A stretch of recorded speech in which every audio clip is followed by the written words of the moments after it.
CM ಸ್ಥಾನಕ್ಕೆ ರಾಜೀನಾಮೆಗೆ ಪಟ್ಟು ಹಿಡಿದಿದ್ದಾರೆ ಬಿಜೆಪಿ ನಾಯಕರು. ಸಿದ್ದರಾಮಯ್ಯನವರು ಸಿಎಂ ಸ್ಥಾನಕ್ಕೆ ರಾಜೀನಾಮೆ ಕೊಡಲೇಬೇಕು ಅಂತ ಬಿಜೆಪಿಯಿಂದ ಸಿಎಂ ನಿವಾಸಕ್ಕೆ ಮುತ್ತಿಗೆ ಹಾಕುವಂತ ಯತ್ನ ಕೂಡ ಆಗಿದೆ. ಕೆಕೆ ಗೆಸ್ಟ್ ಹೌಸ್ ರಸ್ತೆಯಲ್ಲಿ ಪೊಲೀಸರು ಬಿಗಿ ಭದ್ರತೆಯನ್ನ ಹೆಚ್ಚು ಮಾಡಿದ್ದಾರೆ. ದೃಶ್ಯ ಗಮನಿಸ್ತಾ ಇದ್ದೀವಿ. ಬಿಜೆಪಿ ನಾಯಕರು ಸಿಎಂ ನಿವಾಸ ಕೆಕೆ ಗೆಸ್ಟ್ ಹೌಸ್ ಆ ರಸ್ತೆಯಲ್ಲಿ ನೋಡಿ ಯಾವ ರೀತಿ ಮುಗಿಬಿದ್ದಿದ್ದಾರೆ ಜನ ಅಂತ. ಸಿಎಂ ಸ್ಥಾನಕ್ಕೆ ರಾಜೀನಾಮೆ ಕೊಡಬೇಕು ಸಿದ್ದರಾಮಯ್ಯನವರು ಅನ್ನುವಂಥ ಪಟ್ಟು ಆಗ್ರಹ ಬಿಜೆಪಿ ನಾಯಕರಿಂದ ಹೆಚ್ಚಾಗ್ತಾ ಇದೆ. ಅದರ ಮುಂದುವರೆದ ಭಾಗ ಹೋರಾಟ, ಸಿಎಂ ನಿವಾಸಕ್ಕೆ ಮುತ್ತಿಗೆಗೆ ಪ್ರಯತ್ನ. ಪೊಲೀಸರವ್ರನ್ನ ತಡೆದಿದ್ದಾರೆ, ಅತಿ ಹೆಚ್ಚಿನ ಭದ್ರತೆ ಒದಗಿಸಿದ್ದಾರೆ. ನೋಡಿ ಪೊಲೀಸರವ್ರನ್ನ ತಡಿತಾ ಇರೋದು. ಪೊಲೀಸರನ್ನ ನುಗ್ಗಿ ಒಳ ಹೋಗುವಂತ ಪ್ರಯತ್ನ ಕೂಡ ಪ್ರತಿಭಟನಾಕಾರರು ಮಾಡಿದ್ರು. ಇಷ್ಟೆಲ್ಲ ಆರೋಪ ಬಂದಿದೆ. ಹೈಕೋರ್ಟ್ ತನಿಖೆಗೆ ಅಸ್ತು ಅಂದಿದೆ. ಆದ್ರೂ ಕೂಡ ಸಿಎಂ ಸ್ಥಾನಕ್ಕೆ ರಾಜೀನಾಮೆ ಕೊಡ್ತಾ ಇಲ್ಲ ಸಿದ್ದರಾಮಯ್ಯನವರು. ನೈತಿಕತೆ ಹೊತ್ತು ಸಿಎಂ ಸ್ಥಾನಕ್ಕೆ ರಾಜೀನಾಮೆ ಕೊಡಬೇಕು ಅಂತ ಬಿಜೆಪಿ ನಾಯಕರು ಪಟ್ಟು ಹಿಡಿದಿದ್ದಾರೆ. ಅದರ ಮುಂದುವರೆದ ಭಾಗ ಈಗ ಆ ಹೋರಾಟ, ಪ್ರತಿಭಟನೆ ತೀವ್ರ ಸ್ವರೂಪ ಪಡೆದುಕೊಂಡಿರುವಂತಹ ದೃಶ್ಯ ನಾವು ಗಮನಿಸ್ತಾ ಇದ್ದೀವಿ. ಪೊಲೀಸರು ಪ್ರತಿಭಟನಾಕಾರರ ಮಧ್ಯೆ ಕೆಲ ಕಾಲ ವಾಗ್ವಾದ ಕೂಡ ಆಯಿತು ಅನ್ನೋದ್ರ ಬಗ್ಗೆ ಮಾಹಿತಿ ಇದೆ. ರಾಜ್ಯಪಾಲರ ಆದೇಶವನ್ನ ಹೈಕೋರ್ಟ್ ಎತ್ತಿ ಹಿಡಿದಿದೆ. ಅದರ ಮುಂದುವರೆದ ಭಾಗ ವಿಪಕ್ಷಗಳಿಗೆ ಇದೆ ಪ್ರಮುಖ ಅಸ್ತ್ರ. ಹಾಗಾಗಿ ಸಿಎಂ ಸ್ಥಾನಕ್ಕೆ ರಾಜೀನಾಮೆ ಕೊಡಲೇಬೇಕು ಸಿದ್ದರಾಮಯ್ಯನವರು. ಆರೋಪ ಹೊತ್ತು ಸಿಎಂ ಸ್ಥಾನದಲ್ಲಿ ಯಾಕೆ ಮುಂದುವರಿಬೇಕು, ಹೇಗೆ ಮುಂದುವರಿತಾರೆ ಅನ್ನೋದನ್ನ ಬಿಜೆಪಿ ನಾಯಕರು ಪ್ರಶ್ನೆ ಮಾಡ್ತಿದ್ದಾರೆ.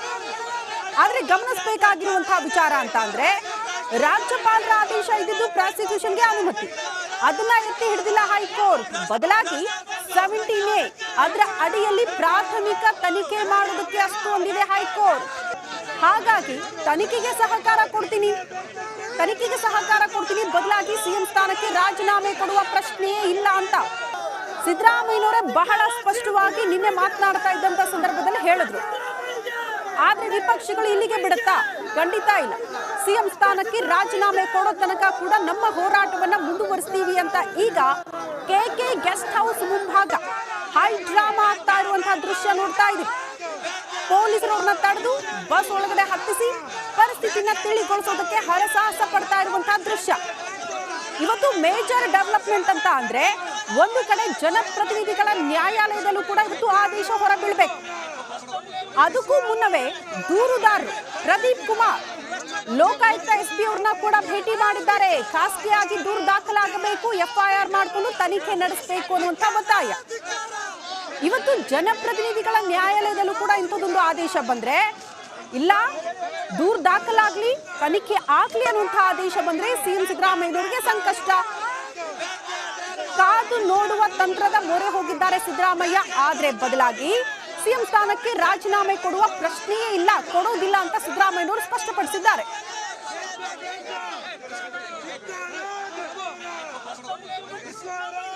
ರಾಜೀನಾಮೆ ಕೊಡಬೇಡ, ಯಾವುದೇ ಕಾರಣಕ್ಕೂ ನಮ್ಮ ಪ್ರತಿಭಟನೆ ನಿಲ್ಲಲ್ಲ. ಸಿದ್ದರಾಮಯ್ಯ ರಾಜೀನಾಮೆ ಕೊಡಲೇಬೇಕು. ಸಿದ್ದರಾಮಯ್ಯ ರಾಜೀನಾಮೆ ಕೊಡಬೇಡ, ಯಾವುದೇ ಕಾರಣಕ್ಕೂ ನಮ್ಮ ಪ್ರತಿಭಟನೆ ನಿಲ್ಲಲ್ಲ. ಸಿದ್ದರಾಮಯ್ಯ ರಾಜೀನಾಮೆ ಕೊಡಲೇಬೇಕು. ಈ ಬಗ್ಗೆ ಮತ್ತಷ್ಟು ಡೀಟೇಲ್ಸ್ ಅನ್ನು ಕೊಡ್ತಾ ಹೋಗ್ತಾರೆ ನಮ್ಮ ಪ್ರತಿನಿಧಿ ವೀರೇಶ್. ಸ್ಪಾಟ್ ಇಂದ ನೇರ ಸಂಪರ್ಕದಲ್ಲಿ ಜಾಯಿನ್ ಆಗ್ತಿದ್ದಾರೆ. ವೀರೇಶ್, ಏನಾಗ್ತಾ ಇದೆ ಸ್ಥಳದಲ್ಲಿ? ಪ್ರತಿಭಟನಾಕಾರನ ಕಂಟ್ರೋಲ್ ಮಾಡುವಲ್ಲಿ ಪೊಲೀಸರು ಯಶಸ್ವಿ ಆದ್ರ? ಏನವರ ಆಗ್ರಹ?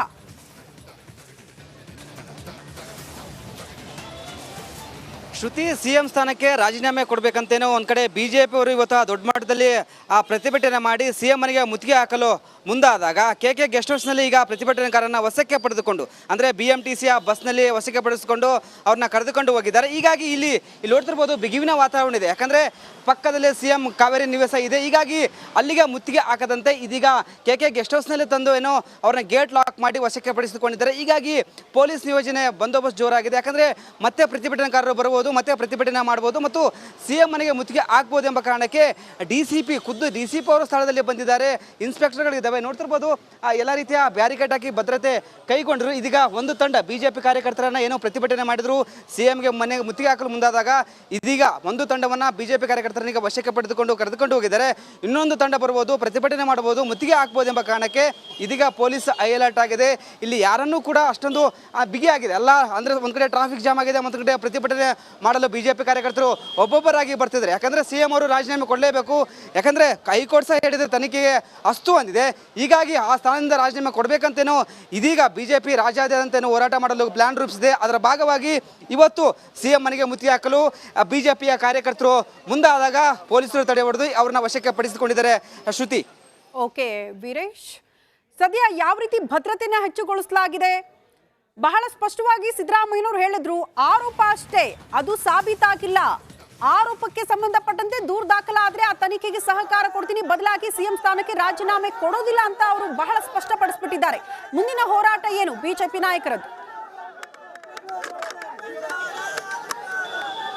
ಶ್ರುತಿ, ಬಿಜೆಪಿ ಅವರು ಮುಂದಿನ ಹೋರಾಟ ಅಂದರೆ ಸಿಎಂ ಅವರು ರಾಜೀನಾಮೆ ಕೊಡೋವರೆಗೂ ನಮ್ಮ ಹೋರಾಟ ಇದ್ದೇ ಇರುತ್ತೆ. ಬೆಂಗಳೂರು ಮಾತ್ರವಲ್ಲ, ಬೇರೆ ಜಿಲ್ಲೆಗಳಲ್ಲಿ ಸಹ ಹೋರಾಟ ಇದ್ದೇ ಇರುತ್ತೆ. ಯಾಕಂದರೆ ಸಿಎಂ ಅವರಿಗೆ ಈಗ ಒಂದು ತನಿಖೆಗೆ ಹೈಕೋರ್ಟ್ ಸಹ ಹೈಕೋರ್ಟ್ ಸಹ ಒಂದು ಗ್ರೀನ್ ಸಿಗ್ನಲ್ ನೀಡಿದೆ, ತನಿಖೆ ಮಾಡ್ಬೋದು ಅಂತ. ಹೀಗಾಗಿ ಎಲ್ಲ ಒಂದು ಕಡೆ ಸಿಎಂ ಅವರು ಖುದ್ದಾಗಿ ತಾವೇ ರಾಜೀನಾಮೆ ಕೊಡಬೇಕು, ಇಲ್ಲವಾದರೆ ಉಗ್ರ ಹೋರಾಟ ಮಾಡ್ತೀವಿ, ಜನರ ಬಳಿಗೆ ಹೋಗ್ತೀವಿ, ಈ ಎಲ್ಲ ವಿಷಯನ ತಿಳಿಸ್ತೀವಿ. ಯಾಕಂದರೆ ಕಾಂಗ್ರೆಸ್ ಸರ್ಕಾರ ಭ್ರಷ್ಟಾಚಾರ ತುಂಬಿದೆ, ಲೂಟಿ ಹೊಡಿತಿದ್ದಾರೆ.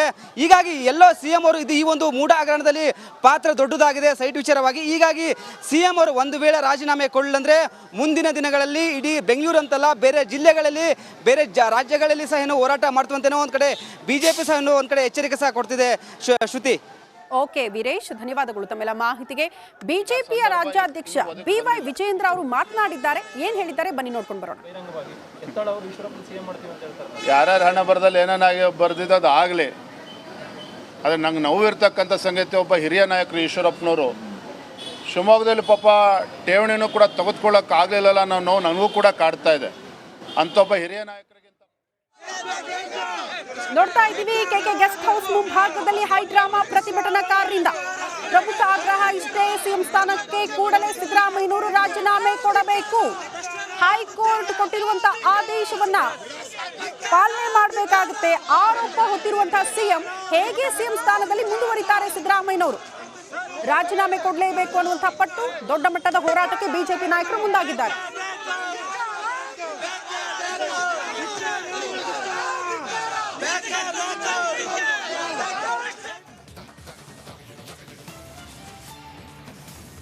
ಸಹಜವಾಗಿ ಸಿಎಂ ಸಿದ್ದರಾಮಯ್ಯನವರಿಗೆ ಸಂಕಷ್ಟದ ಮೇಲೆ ಸಂಕಷ್ಟ ಎದುರಾಗ್ತಾ ಇದೆ. ಹೈಕೋರ್ಟ್ನ ಆದೇಶಕ್ಕಾಗಿ ಕಾಯ್ತಾ ಇದ್ರು. ನಿನ್ನೆ ಹೈಕೋರ್ಟ್ ಕೂಡ ಆದೇಶ ಕೊಟ್ಟಾಯ್ತು. ರಾಜ್ಯಪಾಲರ ಆದೇಶವನ್ನ ಎತ್ತಿ ಹಿಡಿತು.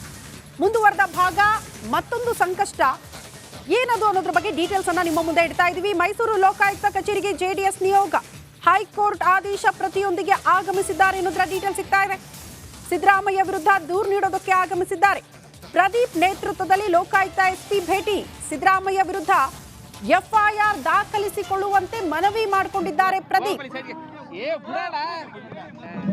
ಪ್ರದೀಪ್ ಕುಮಾರ್ ಒಬ್ಬ ದೂರುದಾರ. ಲೈವ್ ದೃಶ್ಯಗಳು ಕೆಲವೇ ಕ್ಷಣಗಳಲ್ಲಿ ಅವರು ಮಾತನಾಡ್ತಾರೆ.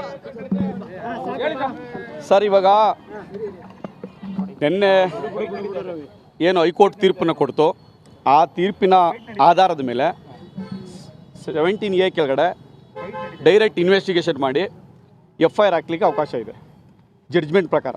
ಆ ಜಡ್ಜ್ಮೆಂಟ್ ಪ್ರಕಾರ ಈಗ ಆಲ್ರೆಡಿ ನಾನು ಈ ಹಿಂದೆ 31 ಜುಲೈ ಒಂದು ಕಂಪ್ಲೇಂಟ್ ಕೊಟ್ಟಿದ್ದೆ. ಅದಾದಮೇಲೆ